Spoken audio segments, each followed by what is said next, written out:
As a thyroid patient, you have to know a bit about anatomy of thyroid because it helps in understanding the disease bit more. It's even though it takes time, it's very important for you to know these things. Basically, thyroid is an endocrine gland that is located at the base of the neck, lower part of the neck, just in front of the trachea. Okay, it has two lobes, left lobe and right lobe. Each lobe looks like a butterfly wing, and these two lobes are connected with a part known as isthmus. You can consider isthmus as the body of the butterfly and the two lobes as the wings of the butterfly.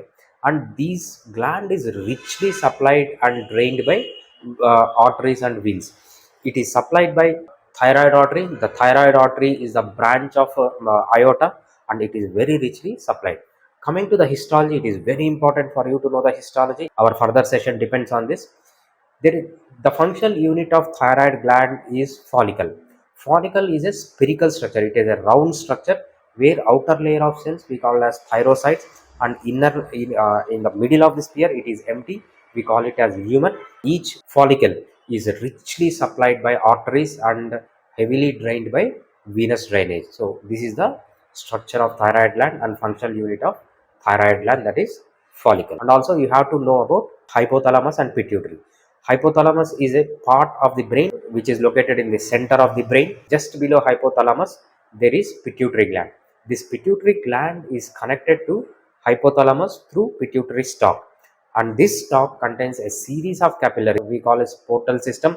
This portal system is the connection between hypothalamus and pituitary gland. This portal system we call as hypothalamo pituitary portal system.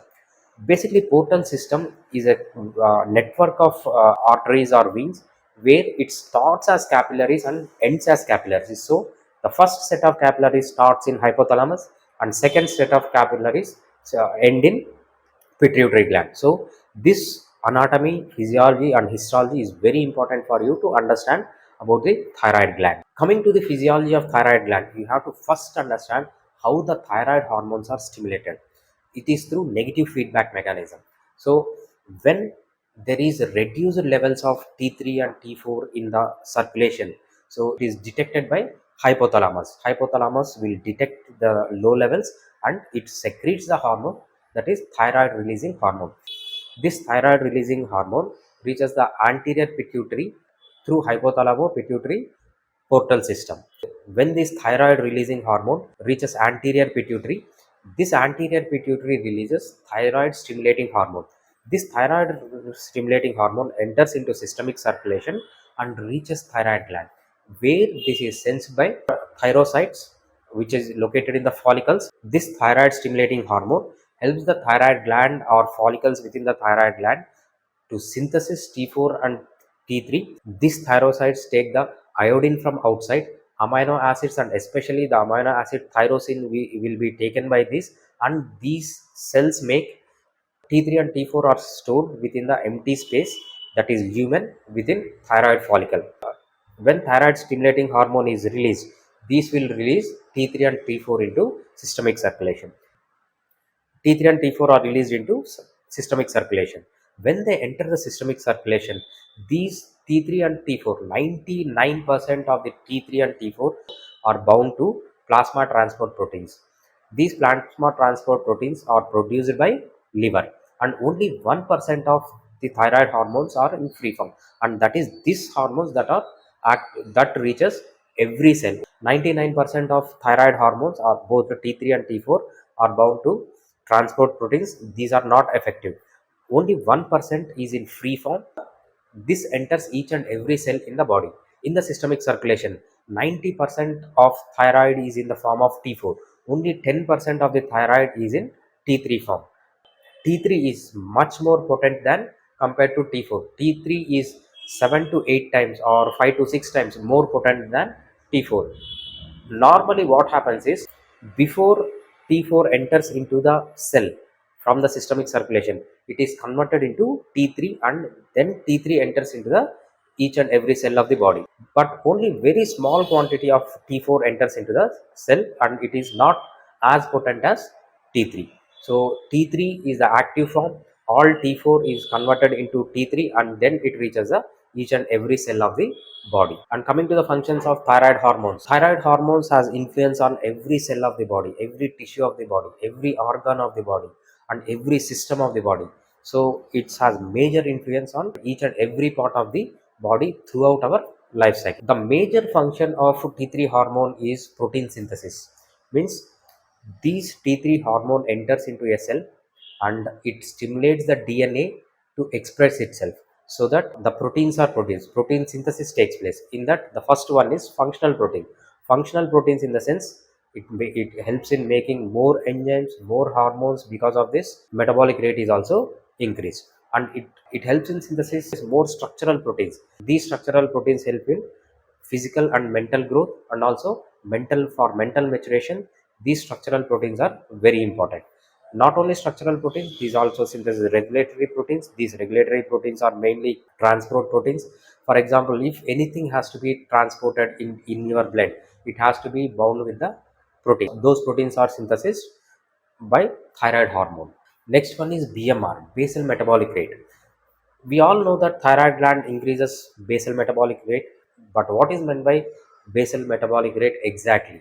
So thyroid increases basal metabolic rate of every cell except for few cells. Few cells are spared.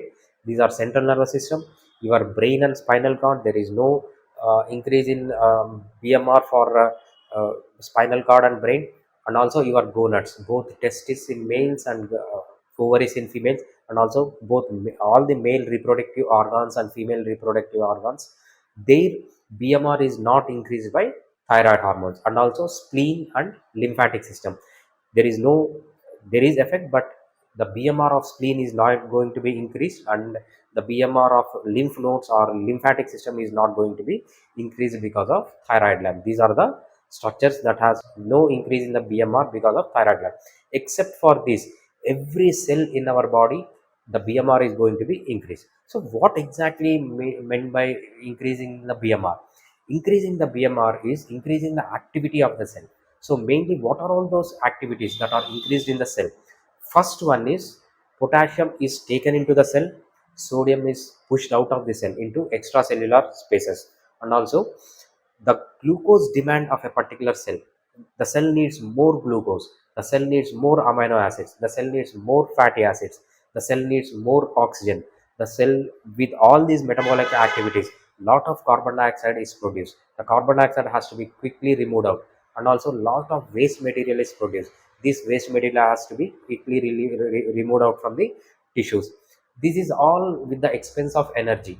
Energy means ATP. So ATP is present in mitochondria. So mitochondria, the size of the mitochondria is increased, the number of mitochondria are also increased. Because of all these activities, lot of heat is produced in the body or in the tissues. That is the reason when the BMR is high, your body becomes hot. This is what we mean by exactly BMR. In a simple language, it is the increase in the cellular activity. Your cell is functioning more, so you need more energy, more nutrients.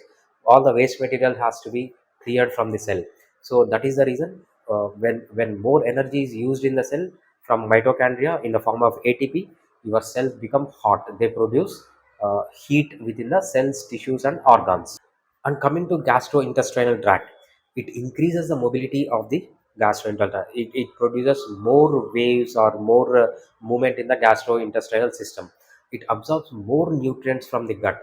It increases the nutrients uptake by the cells. Your appetite is increased. It increases the secretions of your GI tract, and there will be glycolysis. There will be glucogenesis. Glucogenesis in the sense, your glycogen is break down into glucose and it is provided into the cells. It is provided to the cells through blood.